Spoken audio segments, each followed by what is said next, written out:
Hello, people of the internet. My name is Leo, and welcome back to Dream Daddy.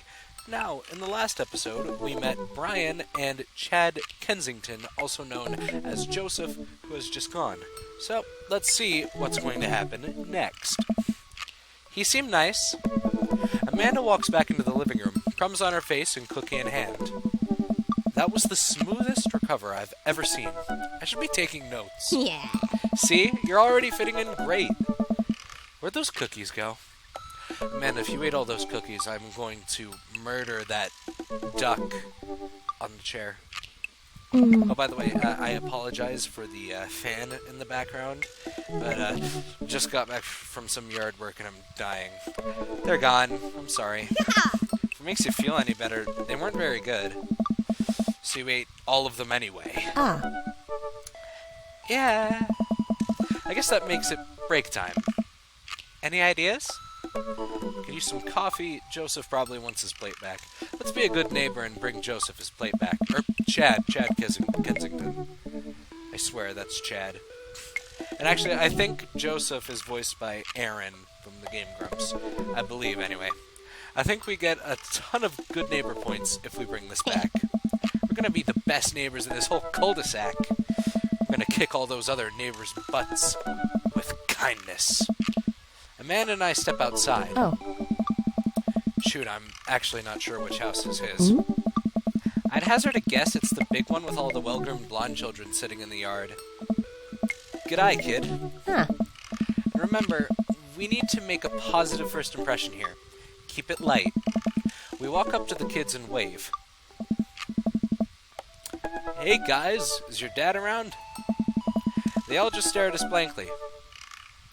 These two are creepy, the two in the pink. Jesus, what's with their eyes? The kid in the blue is just kinda, don't talk to me, but these two are creepy. Right. We just wanted to, return this nice plate, and thank you for the cookies. Geez, these definitely are Joseph's kids. They all look exactly like him. Christy? Hey. They were really good. Christian? I mean, I heard they were good. I didn't get to eat any. Chris. So they're all named Chris, Christy, and Christian. Alright. I chuckle nervously. Huh? Well, okay, we're just gonna set this plate down on the ground real gentle, and then back away slowly. Right, Dad? Right. That's what we're gonna do. The kids' eyes bore into us as we scurry away. I can feel their gaze on my back even as we approach our house. Ah. I need something to get my mind off of those carbon copy kids. Let's grab some coffee, or I need to rest my eyes. I'm not really a fan of coffee, so I need to rest my eyes. Been awake for, 3 hours? And that's 3 hours too many. Dad tip number 89, look... Okay. As we're walking home, I hear heavy footsteps come up behind us. Ram! Bro! Hey! Oh, hi. Hi, little baby. I turn around and am greeted by a familiar face jogging up to us. Craig? Bro. Holy wow. I haven't seen Craig in forever. It's been too long, dude. Yeah, wow, you look great, bro. Wait a minute. That voice sounds familiar. Yeah, I cleaned up my act. Cleaned up his act? Are you kidding me? He's ripped. Why, was he fat before? Amanda, this is my friend Craig. We went to college together. We were roommates for a while, too. Oh, alright. Amanda, dude, you probably don't remember me, but you're so big now. Hello. And hello, cute baby. Yeah, that's what I said. Oh. Is it just me, or does he sound like Nate Wants to Battle? Is this Nate Wants to Battle? Did he do voice acting for this game? Thank you. Last time I saw you, I think you were about her size. This is River. Say hi, River. He picks up her tiny wrist and waves it around. River gurgles happily. Blah. Are you babysitting? Oh. Nah, dude, River's my kid. Man, it has been a long time. Feels like 1 minute we're rolling up to exams with bad hangovers, the next we're both fathers. Where you been, man? Was working out in California and just relocated the business back to Maple Bay. No kidding. Amanda and I just moved to this side of town. How's Smashley doing? Hi. I mean Ashley. Ashley is her name. I don't know. She actually still goes by Smashley, and we got divorced last year. Dude, I'm so sorry. That's probably tough for the kids. Ugh. Oh. It's old news. We take turns taking care of River and the twins. It's all, copacetic. Twins? You have 3 kids? Ain't life something, bro. Right? Kegstand Craig is a father of 3. Kegstand Craig? Oh. Yeah, it was my old college nickname. He got it because he did a lot of keg stands. Nice. It's that thing where you do a handstand on a keg and then drink from the keg. Right. He was very good at it. Bro, I hate to be that guy, but I'm in the middle of my daily jog and I really gotta keep up my heart rate. Brought River along for, resistance training. You jog daily? I jog yearly. I jog never. On January 1st, when I promised myself that I'm going to jog daily for the rest of the year, but give up after 30 minutes and just walk home. Well, it's never too late to get back into it, dude. You should join me sometime. I don't know. Hey. Oh, come on, it'd be fun. We could grab breakfast afterwards, catch up. We could do a bro brunch like the good old days. Alright, sure. Sounds great. Great. Let's get that going soon. I better get moving. Good to see you guys. Craig gives a little wave, puts his earbuds back in, and jogs off. Can't believe Craig is ripped and has kids. I'm reeling. Why's that? The Craig I knew is not fit to be responsible for any living thing, including and especially himself. One time I watched him drink an entire jar of marinara sauce for dinner. Oh. I mean, I've done that before, haven't we all? Amanda, he opened a new jar of marinara sauce and then he drank it like it was a thing that normal people do. It was unholy. And then I asked him what the heck he was doing, and he said, and I quote, "It's basically a smoothie, bro." It's not that bad. Marinara sauce is great. It's spicy if you have it with nothing else, but it still tastes good. I'm not weird, am I? I mean, technically, he's not wrong. He jogs! He was jogging! It's like a totally different person. Anyway, we better get home. I'll have plenty of time to reflect on how old I feel later. Alright. Have you ever Man, these dad tips, they just do not want to be read. Amanda and I flopped down onto the couch. Amanda has to shove some empty boxes out of the way before she can sit. Too bad we're going to be putting my stuff right back into these boxes in a few months. No, don't say that. Oh, Dad, it's going to be okay. I'll be fine. I know. It's just, I'm a little girl. It's going to be weird not having you around. I'll come visit, and I'll text you every day. And I'll take lots of pictures. I mean, obviously, I'm a photography major. You promise? Of course. Are you going to be okay by your lonesome? Oh, come on, I'll be fine. I'll get a dog or something. Maybe a cat. A dog? Forget art school, I'll stay for the dog. Is that what it's going to take? Medium-sized dog, handkerchief around the neck, I get to name it. That's what it'll cost for me to give up on my dreams. I'm a woman of simple wants and needs. Isn't that the corgi that we saw earlier, Maxwell? Is that what you're describing? Do we need to steal Maxwell from Brian? Is that what you're saying? Well, a dog is a lot cheaper than college. Amanda laughs. Suddenly a pile of envelopes slides through the mail slot. Speaking of college... Amanda darts over to the envelopes and shuffles through them. She pulls one out and throws the rest back on the floor. Yes. This is from McGowan College of Art and Design. Open it. But I'm scared. It's just an envelope. Yeah, it's just like my entire future. No big deal. She takes a deep breath and rips the letter open with her teeth. We have a letter opener, but okay. I hold my breath while Amanda's eyes dart back and forth, scanning the letter. Ooh, what's it gonna be? Come on, Amanda. What does it say?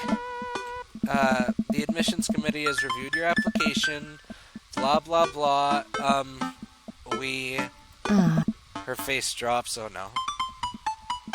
Regret to inform you that we are unable to offer you admission to McGowan College of Art and Design. Amanda throws the letter on the coffee table. Oh, sweetie. It's okay. I kind of saw it coming. I knew I shouldn't have put that experimental stuff in my portfolio. Their admissions officer told me they just want to see portraits or whatever. I pull Amanda in for a big hug. You're an amazing photographer. I know how much work you put into your portfolio. Some other school is going to want to snatch you up for sure. Yeah, I know. It's fine. Are you actually fine, or are you just saying that? Fine, really. Her face says the opposite, but I probably shouldn't push her on this. Yeah, it really does say the opposite, Amanda. Before I forget, Emma R and Emma P are sleeping over tonight. Which one was the best friend? I told you to remind me. Emma R is the best friend, right? So, you need me out of the way because I'm painfully uncool. I would choose more delicate phrasing, but yes. Well, I'll have you know that I conveniently already have plans for tonight. So you'll either have to find a new place. So you'll have the new place to yourself. I don't know what I'm doing. Yeah? What are your plans? Quick, think of plans. I am secretly the mayor of this town. Gotta attend the union meeting. Going clubbing. Secretly the mayor. I'd have a lot of power, but I'd be very busy. Union meeting? Do I even have a job? We'll say I'm going clubbing. I'm gonna put on a nice outfit and go tear it up on the dance floor. All the hottest dance moves. The lawnmower, the sprinkler, the running man. You know, the ones all the kids these days are doing. Alright, but I'm not gonna come pick you up if you pull anything this time. Not again. I'm just kidding. I'm actually going to go to bed, go out and watch the game. What game? I'm interested. What game? Nice. Which game? That's what I was saying. You know, the game. The one that's on tonight. Dad. The game. On TV. At somewhere other than here. Okay, cool. While you do that, I'm gonna do drugs and commit some light arson with the Emmas. I'm concerned you're hanging with the wrong crowd. Amanda shrugs. I would have expected you guys to be up to white-collar crime by this point. Maybe money laundering at the least. You're a street rat, Pops. You're kidding about doing drugs and crime, right? Yes, Dad. Just making sure. I give her a pat on the head. Have fun with your sports. Oh, god dang it. I should have said go to bed. Sports. You being sarcastic? No, I'm making fun of sports played out. Alright then. I do some light cleaning around the house and decide to clear out right before Amanda's friends arrive. If you really did some light cleaning, you would have fixed that rug. It's been bothering me. Before I leave, Amanda stops me. Hey, don't forget that you have that meeting with my English teacher tomorrow. Ooh, English teacher. Alright, Mr. Vega. Yep, totally remembered. I'll be there. Trust no one? What's wrong with you, dad tip number 36? Ugh. Well, I guess I really didn't think this plan through. I'm not entirely sure where the closest bar is, and Amanda still hasn't shown me how to use the GPS on my phone, so I'm just gonna pick a direction and walk in it. Let's go this way. Cool. Okay, we're marching. We're marching in the direction of the game. Any game, really. In the distance, could it be a big, burned-out neon sign hangs above the tiny dive bar. Jim and Kim's, huh? Alright, it'll do. The bar is small and dimly lit. The crack of pool balls sounds in the back as patrons laugh and joke. A string of multicolored Christmas lights hover above the bartender. I can't tell if he's Jim or Kim. I pull up a seat at the bar. What'll it be? One beer, please. Sure thing, boss. The bartender slides me an ice-cold beer. I take a sip and enjoy the refreshing taste of my brain cells slowly dying. Say, are you Jim or Kim? I'm Neil. Oh. I awkwardly turn my attention to the game, which is playing on one of the TVs on the wall. As luck would have it, my team of preference is not only playing, but is currently in the lead, which is always a good thing. The brightly colored mascot, which is some kind of animal, does cartwheels. I silently cheer on my favorite team, hoping that I don't get into any confrontational arguments with a fan of the opposing team. This is a very, very vague explanation of what's going on in the game. Several people in this bar are wearing the distinctive colors of the team I dislike, although I believe from their demeanor that, like me, the passion for their team is all in good fun. Oh. A middle-aged woman holding a nearly empty wine glass sidles up to the bar and sits uncomfortably close to me. You mind backing off, lady? Hey, sailor. Oh, hello. Ah. Good to see fresh meat in here. I'm Mary. Come here often. Hi, Mary. Oh no, I actually just moved to this part of town today. I'm Ram, by the way. You watching the game? Yeah, my preferred team is in the lead. If they keep this up, they'll win the game with ease. Oh. Oh, I love that team, and also I love that game. I love someone who knows their way around. I'm getting the impression that she's a little drunk.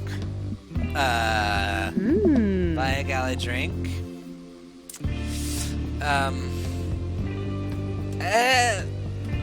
Do I waste my money on this random Christian woman? She's wearing a cross, who drinks red wine. She seems to be flirting with me just to get a drink.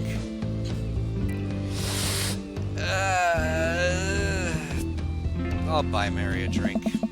I almost reluctantly signal the bartender and order Mary another glass of wine. Neil jokes back and forth with Mary. They're clearly friends, and this clearly isn't her first time doing this. She tips her glass at me. Suppose I gotta keep you company now. No, you don't. You can leave if you want. So, what do you want to know? What's your deal? What do you think of the game? What's the latest gossip around here? Ooh, gossip. What's your deal? That's kind of a bit too upfront. I don't really care about sports. What's the latest gossip? You came to the right broad. I'm an observer. I watch people. I see everything, know everyone. Nothing gets past me.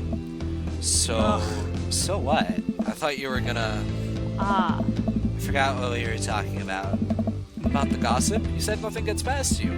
Alright, I'm also a steel trap. Confidential to a fault.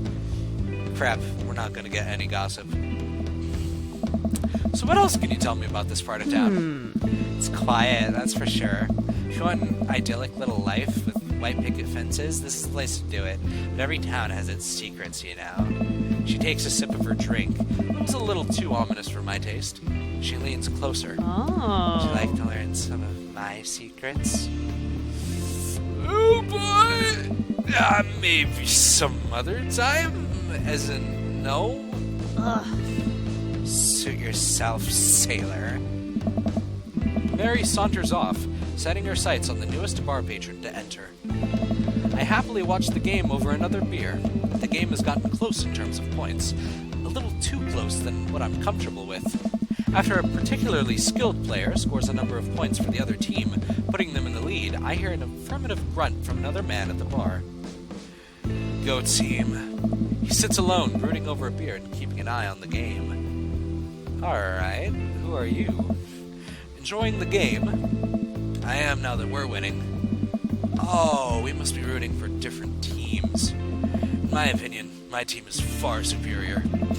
I have to disagree with that. Based upon our win-loss record, I'd say that my team is superior. That's where you're wrong, since as it stands right now, my team is beating yours. The conversation ends there, and we both go back to silently rooting for our respective teams. The game is close, with both sides playing their hardest to win, but in the end, my team prevails. Quiet cheers ripple throughout the bar. I raise a respectful glass at the man drinking whiskey. He raises his in response. An unspoken truce is formed between us, based on mutual love for the game. He motions to the bartender, who pours 2 glasses of whiskey. The man slides one over to me. The name's Robert. Thanks, I'm Ram. Hey.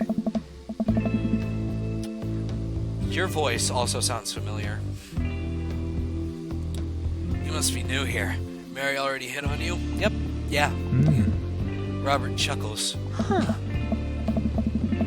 She's a peach. Well, you picked the best bar in town. As slimy as it is, you'll never find a better spot than Jim and Kim's.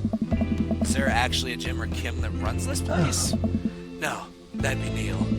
Neil waves from across the bar. Hey. Is this Danny? Is Robert Danny? He sounds like Danny. Good guy, Neil. Not enough Neils in this world. Okay. You a whiskey fella or a beer fella? Beer, but I'll drink most things. That will kill me eventually.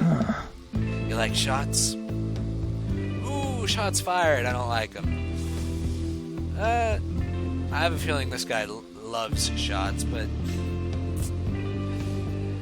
my character definitely likes to drink, but I personally wouldn't say love. I like shots. Thank you. Robert nods to Neil, who serves up 2 shots of whiskey. He hands one to me. What about the whiskey that we were already given? Here's to your health. We take the shots. The whiskey burns going down, but I try my hardest to look tough. Wait, I think this is what making friends is. Okay, Rem, this guy is out of my friend league, but I think if I play my cards right, we'll be pals in no time. Compliment his cool leather jacket, compliment his rugged good looks, or compliment his hand tattoo. What hand tattoo? Oh, I see it. It's over here. It's really hard to see. Tattoo, good looks. That's a little flirty.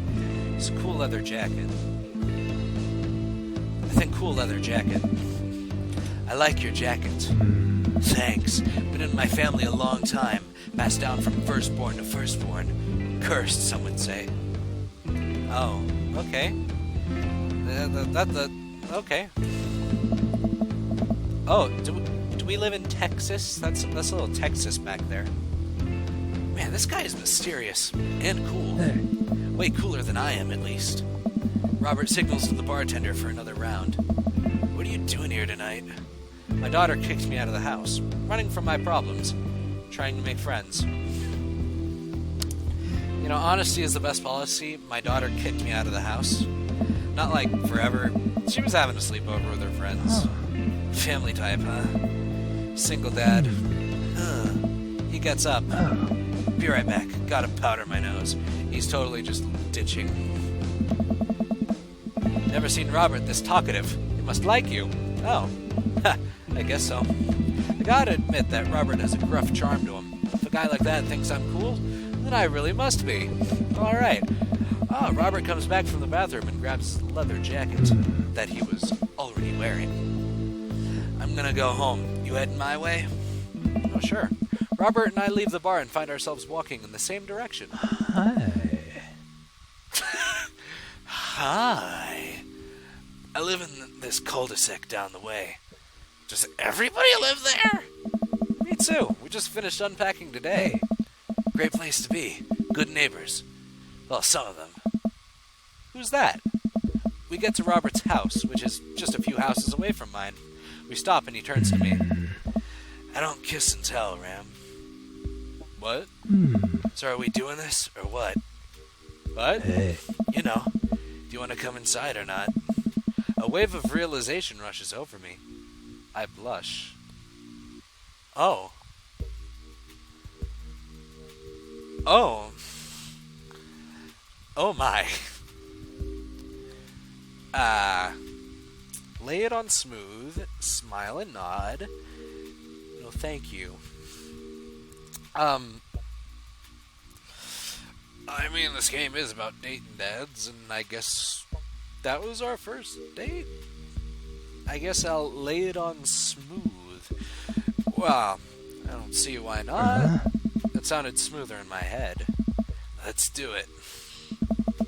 Follow him up to his door. He fumbles with his keys for a second and unlocks the door, leading me inside. The moment the door closes behind us, he pushes me up against the wall and kisses me, grabbing my hips. Please tell me that this is skipped. Grumps, please. Please. Tell me that you did not write this in. Vernon, please. Please, Vernon. Come on. Robert takes my hand and leads me up the stairs and into what do I assume is his bedroom, but it's so dark that I can't see anything but Robert's intense expression. He kisses me again, and I can hear him shucking off his jacket. I clumsily take off mine, too. Since when was I wearing a jacket? I thought I was just wearing a t-shirt. His hands roam down my chest, and suddenly he's tugging at my belt.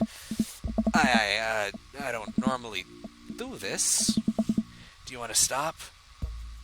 Oh, God. Morals say yes, but...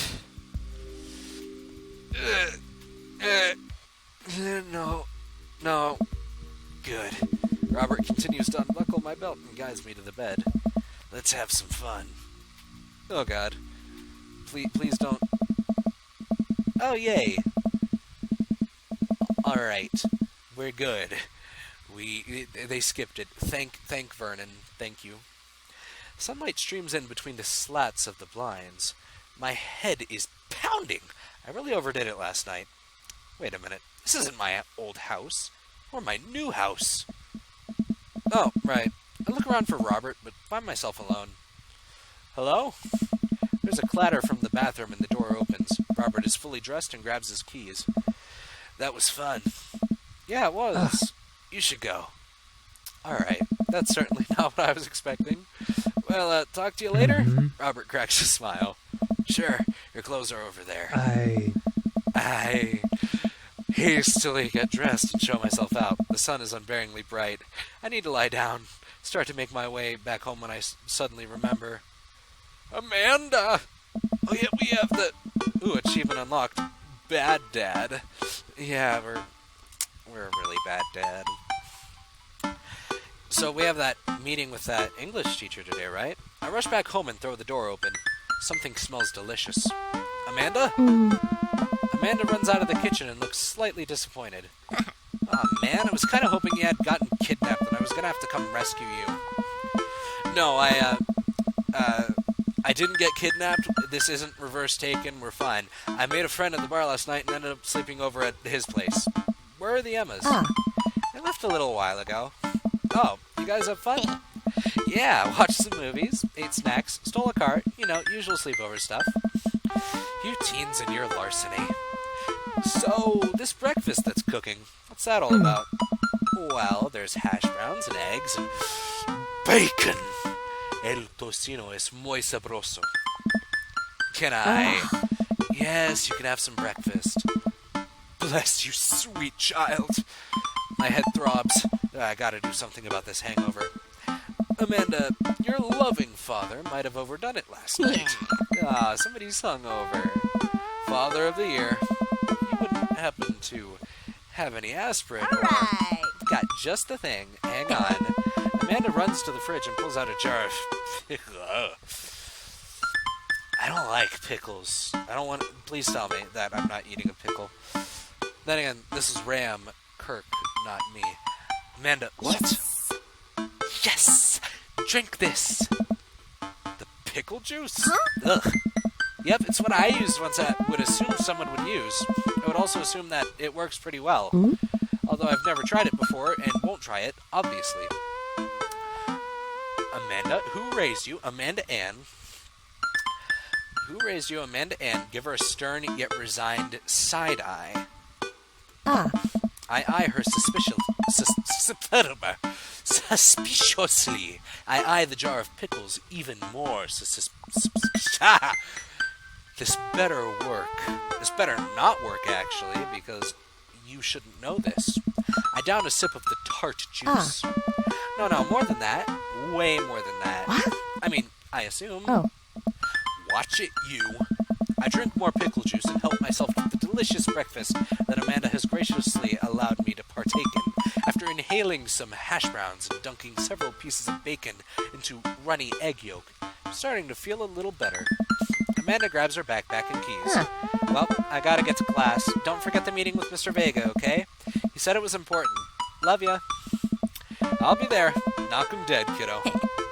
Always do. We do our secret handshake and she's off. I get a little work done at home before I glance at my watch and see that it's almost time for the meeting. I hop in the shower, change clothes, and head on my way. Still a little hungover. Start building credit as early as possible. I arrive at Amanda's school and check in at the front desk.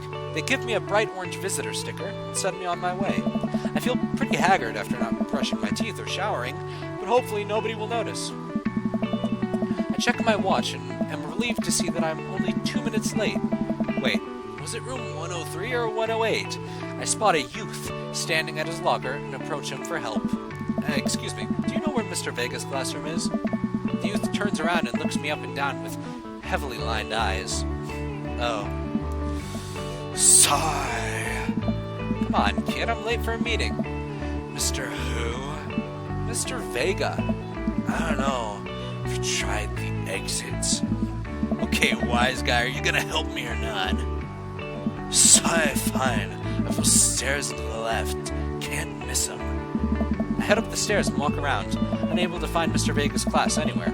After a couple of minutes of searching, I head back downstairs. That punk youth sent me on a wild goose chase. I get back to where that low-rent Gerard Way is standing, fully ready to give him a piece of my mind, when suddenly a head pops out of the classroom next to his locker. Oh, hi. Lucian, don't you have a third period to get to? Sigh, fine, Mr. Vega. Wow. Now I'm officially 10 minutes late. I glare at him as he walks away. We're not cool. You must be Ram. This period's almost over. Would you mind waiting in the back? Oh. Mr. Vega leads me in, and I take a seat in one of the comically small students' desks in the back. I might get stuck in this. Alright, where were we? Now who can tell me about the unreliability of the narrator in J.D. Salinger's Catcher in the Rye? Yes, Colin? Colin stands up and does the thing where he blows it into the crook of his elbow to make a fart noise. The whole class erupts in laughter. Is this supposed to be high school? Alright, everybody. Very funny, Colin. Please sit down. Oh.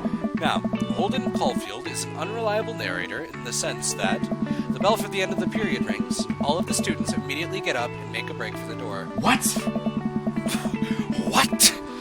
Remember to do the reading and answer the response questions on page 194 in your textbook. Nobody's listening. Or not, I guess.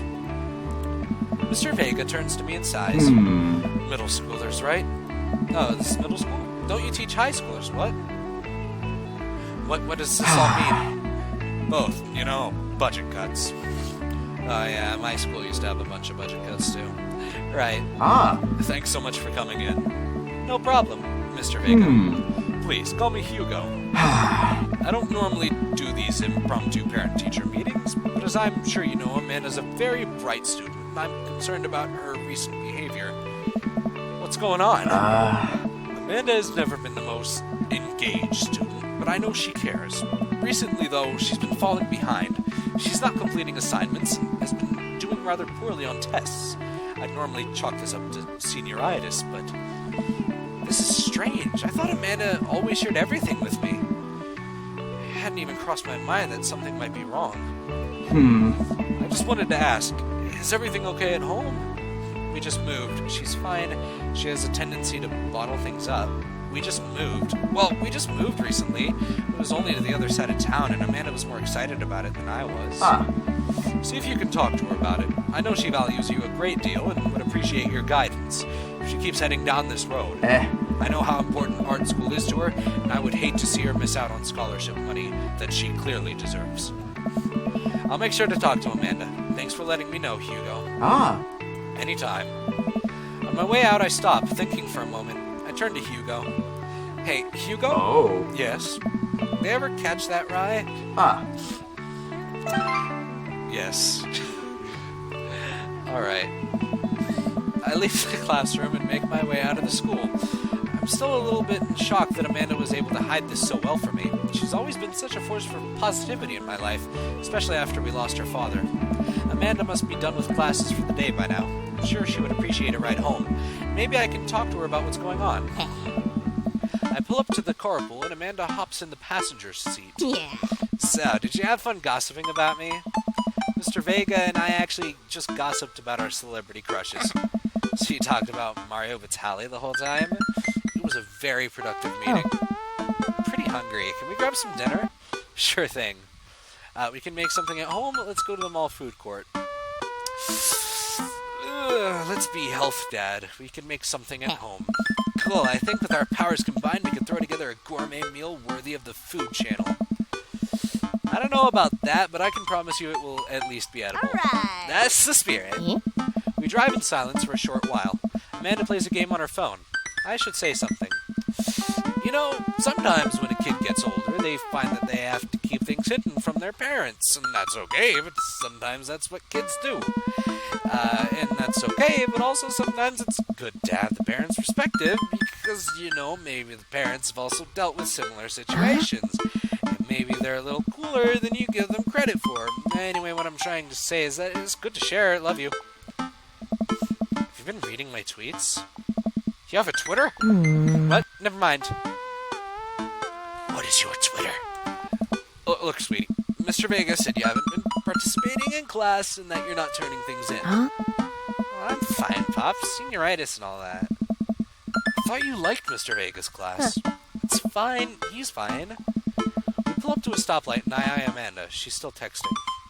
Just, I want you to know that you can talk to me about anything. Ugh. Uh-huh.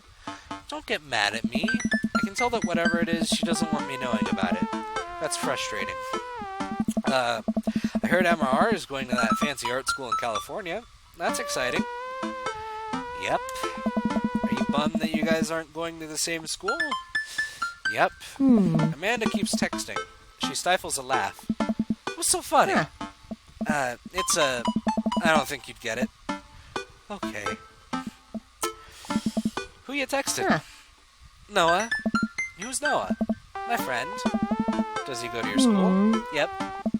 Do you like Noah? What? What? No. Dad. Ugh. Can't believe you would... Aww. Dad. I mean, jeez. Why would you... Ugh. Gross. Sorry, just asking. Dad, he's just my friend. Guys and girls can be friends. He's my friend. Okay. Jeez. This is going well. Well, good talk. Love you, kiddo.